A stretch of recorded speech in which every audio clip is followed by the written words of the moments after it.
Nepal police के द्वारा जो है अभी तक किसी भी प्रकार का कोई सहयोग नहीं मिला है। केंद्र और राज्य सरकार से क्या मांग करना चाहेंगे? हम केंद्र और राज्य सरकार से हम यही मांग करेंगे कि हमको न्याय दीजिए, हमको न्याय चाहिए।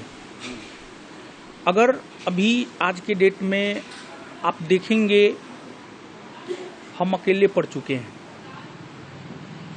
हमारे गार्जियन हैं माननीय प्रधानमंत्री श्री नरेंद्र मोदी जी, हमारे गार्जियन हैं माननीय मुख्यमंत्री श्री सम्राट चौधरी जी। इन्हीं से हमें आशा है कि इन लोगों के द्वारा हमें न्याय दिया जाएगा। हम भी भारत के एक आम नागरिक हैं, हम भी सरकार को सहयोग करते हैं, प्रशासन को हम भी सहयोग करते हैं, तो हमें न्याय चाहिए। बस हम यही गुहार लगाते हैं। हमारे भाई की जो हत्या हुई है उसकी निष्पक्ष जांच हो और दूध का दूध पानी का पानी हो। दोषी कोई भी हो उसको कड़ी से कड़ी सजा दी जाए। अगर दोषी हम होंगे तो हम ही को सजा मिले, दोषी कोई भी हो उसको सजा मिले।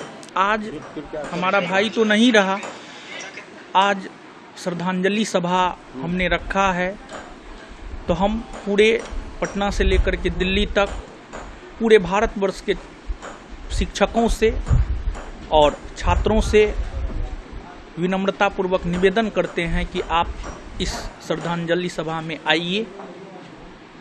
आपके आगमन से हमें आत्मबल मिलेगा और हम अपने सभी छात्रों में प्रिंस देखता हूं, और पहले भी मैं छात्रों के लिए हर संभव खड़ा रहता था।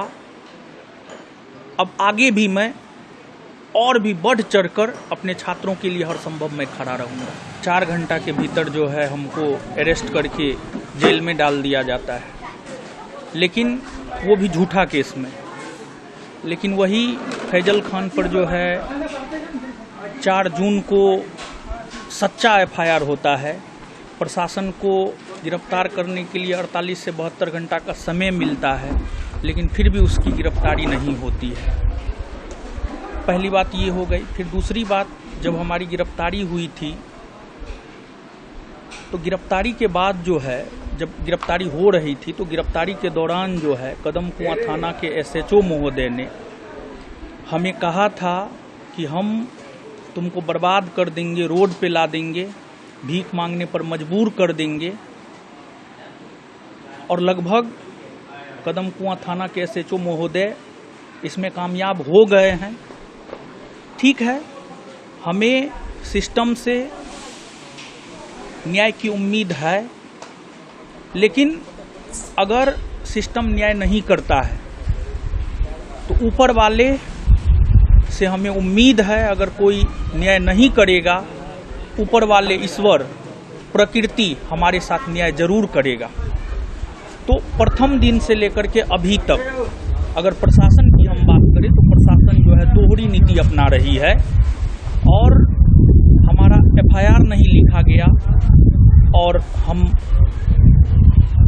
आपके माध्यम से प्रशासन तक यह बात पहुंचाना चाहते हैं कि आपने हमारे साथ तो क्या किया है वो आपका आत्मा बोलता होगा।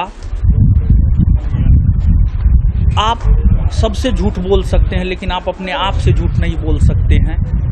आपने हमारे साथ कितना दुर्व्यवहार किया है प्रथम दिन से लेकर के आज तक, वो आपको पता है। लेकिन हम यही कहेंगे कि हमारा जो FIR नहीं लिया गया है उसको एक्सेप्ट किया जाए, और हमारे FIR की बातों को जो है कल यानी 25 जून को जो सुनवाई है, हमारे FIR की बातों को जो है उसमें शामिल किया जाए।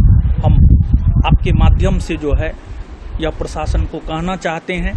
देखिए, पुलिस रक्षक होता है, लेकिन आज के डेट में पुलिस भक्षक हो गया है। एक एग्जाम्पल है आरा का भरत तिवारी हत्याकांड।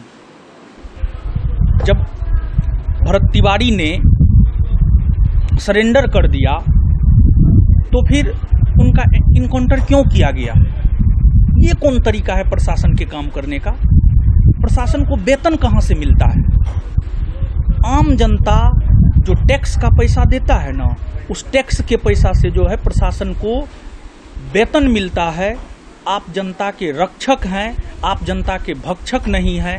आपने जिस प्रकार का कार्य मेरे साथ किया है, जिस प्रकार का कृत्य मेरे साथ किया है, आपके गलत कार्रवाई के वजह से आज हमारा भाई हमारे साथ नहीं है।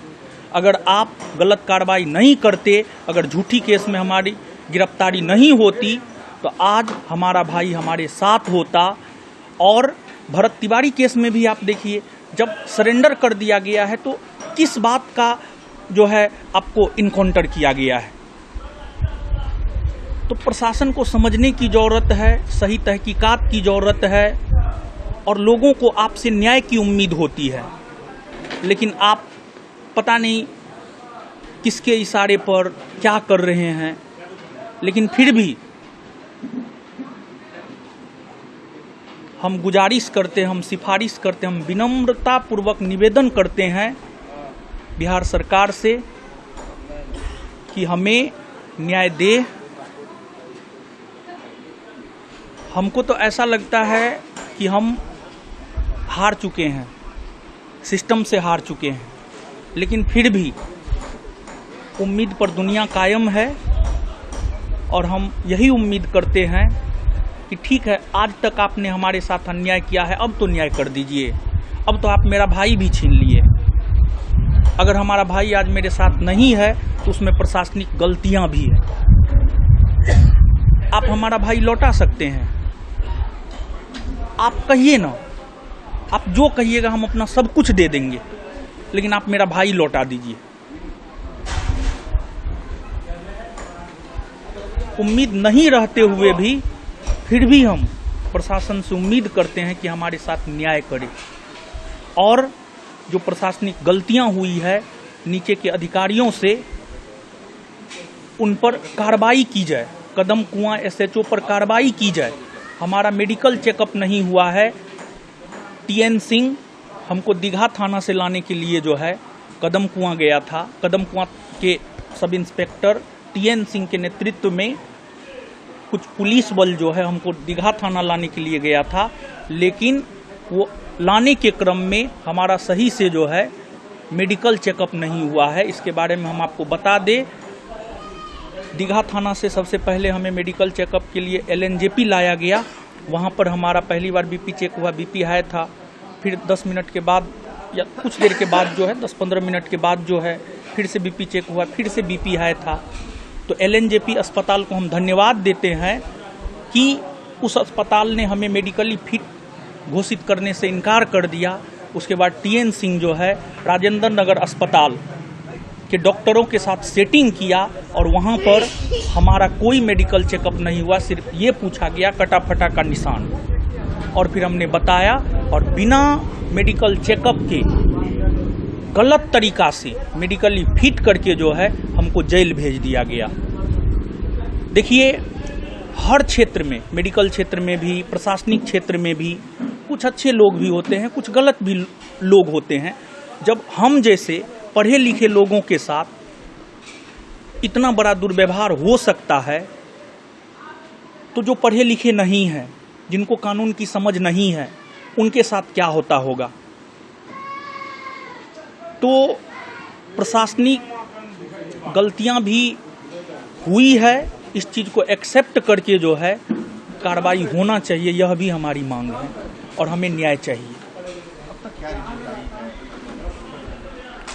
पोस्टमार्टम रिपोर्ट में अभी कुछ भी क्लियर नहीं है। एक वेसरा रिपोर्ट आता है, उसके बाद जो है कुछ भी क्लियर होगा।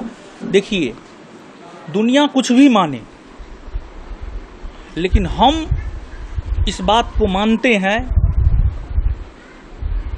हमारे भाई का हत्यारा फैजल खान और किसान कोल्ड स्टोर के मालिक RS प्रसाद है, क्योंकि इन लोगों के द्वारा ही मीडिया में गलत बयानबाजी करके हमारे ऊपर झूठा केस, हमारे भाई के ऊपर झूठा केस करवाया गया, हमारी अरेस्टिंग हुई। हमारा भाई कुछ भी समझ नहीं पाया, वो आनन फानन में इधर उधर भागा, और हमें जमानत नहीं मिल रहा था, जिस वजह से भी वो काफ़ी परेशान चल रहा था। तो घटना का कनेक्शन कहीं ना कहीं 2 जून रात 10 बजे की घटना से है। हमारी भाई की जो हत्या हुई है उसका संबंध 2 जून की घटना से है। इसका जिम्मेवार फैजल खान और किसान कोल्ड स्टोर के मालिक RS प्रसाद है।